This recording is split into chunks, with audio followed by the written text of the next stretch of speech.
Neighbors split out wide to the left, top of your screen. Jones on third down, looking end zone, throws, it's Neighbors. Touchdown! Let's see the feet, Kenny, first. 1 down, 2 down, touchdown, and now yes. What's going on? Welcome to Fight for the Title. Week 3 of the 2024 NFL season is in the books.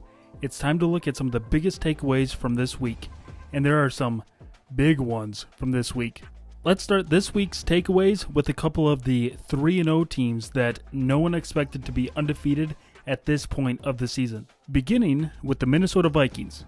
They're led by Sam VP Darnold. I'm only joking. But what is going on with this team? They have a lot of talent at the skill position, but some of them have played little to no snaps this season so far due to injury. This includes wide receiver Jordan Addison and tight end TJ Hawkinson. This week, Sam Darnold threw for 181 yards and 4 touchdowns in their win over the Houston Texans. That's not super impressive yardage-wise, but he made the throws and plays when it mattered. The running game has also been solid, allowing the pass game to open up as well. Justin Jefferson is, doing Justin Jefferson things and stuff he always does. He is playing at an elite level of football that you would expect from him. One of the biggest surprises for the Vikings is their defense. They were thrown together this offseason with a lot of new faces in the facility. They also went through some devastating losses in their secondary before the season started. It doesn't seem to have an effect on the on-field play though. They are getting turnovers and not allowing some of the best offenses in the league to move the ball. Minnesota has outscored the 49ers and Texans the last 2 weeks 57-24. It will be interesting when they play their first division rival in week 4. The other 3-0 team I wanted to take a look at is the Pittsburgh Steelers. They don't always, if ever, win pretty, but they do win. They were supposed to go into week 1 with Russell Wilson as their starting quarterback before he got injured. This threw Chicago Bears legend Justin Fields into the starting role. All of the games have mostly been a slugfest, but a win is a win. Justin Fields passed for 245 yards and had over a 78% completion percentage in the win over the LA Chargers. That is a good completion rate for any quarterback in the NFL. Pittsburgh's defense just continues to do what they have done every week up to this point. They had 5 sacks as a team.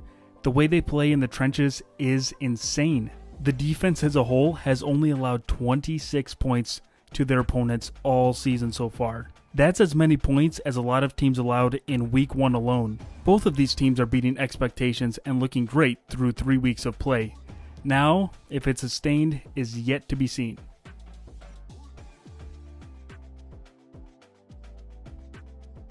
After week 3, I think an argument could be made that the Chiefs could or should have a record of 1-2 through 3 weeks of the season. In week 2 against the Cincinnati Bengals, there was a controversial pass interference call at the end of that game. It appeared that the Cincinnati defensive back was making a play for the ball when they collided with the Chiefs receiver. With that, I will let you make your own judgment call. But the way the Sunday night football game ended against the Atlanta Falcons this week was atrocious. There was a blatant pass interference by a Chief defender in the back of the end zone. However, no flag was thrown. It was so obvious that there should have been one. There really was no question about it. I'm not saying that this single-handedly lost Atlanta the game. It would have raised the possibility of them scoring a touchdown much higher though. And that seems obvious, but these kind of calls should not be getting missed in the NFL. After looking at many different sources, it is clear that many people believe something is going on here. Anywhere ranging from the refs being blind to the games are fixed. I don't know exactly what to tell you, but it sure does seem like the Chiefs are getting a lot of calls in their favor, or non-calls in this case. If they're going to be calling one thing pass interference, then they better be calling something even more obvious pass interference as well.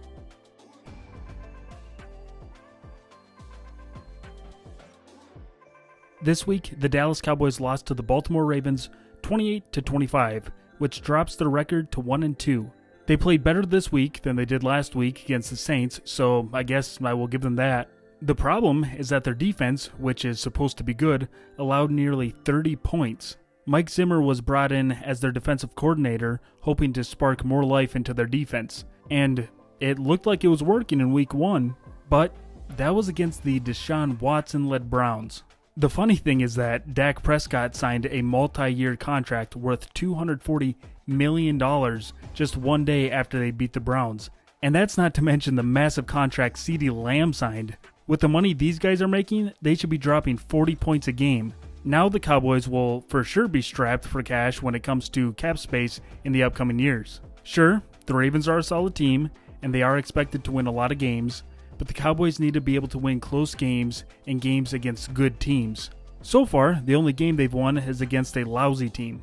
Cowboys fans better hope that this isn't a sign of things to come every time they play a decent to good team this year. As of right now though, it seems like Dallas is absolutely cooked against better opponents in 2024. Dak is throwing for a lot of yards, but it's not resulting in wins.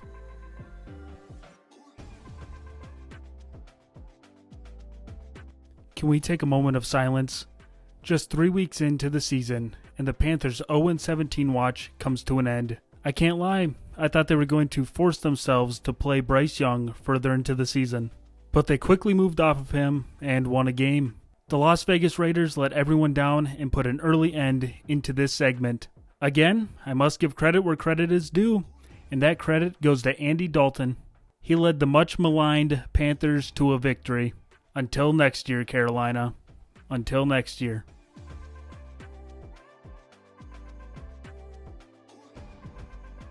I only have one bonus takeaway from this week, and that's about the Miami Dolphins. They are in bad shape. After losing Tua, the team did not look anything remotely close to the Dolphins team we've come to know in recent years. It's much easier said than done, but they need to find some solution for quarterback going forward this season. At the very least until Tua officially decides if he's going to come back and play. Trying to trade for any viable option at this point would be extremely difficult. But there is a guy by the name of Ryan Tannehill sitting in free agency still. Yes, he is a 36-year-old, so he has probably seen his best football, and it's been put behind him. But the Dolphins could definitely use a game manager veteran at this point. It would also be a reunion for both sides if he signed with the Dolphins.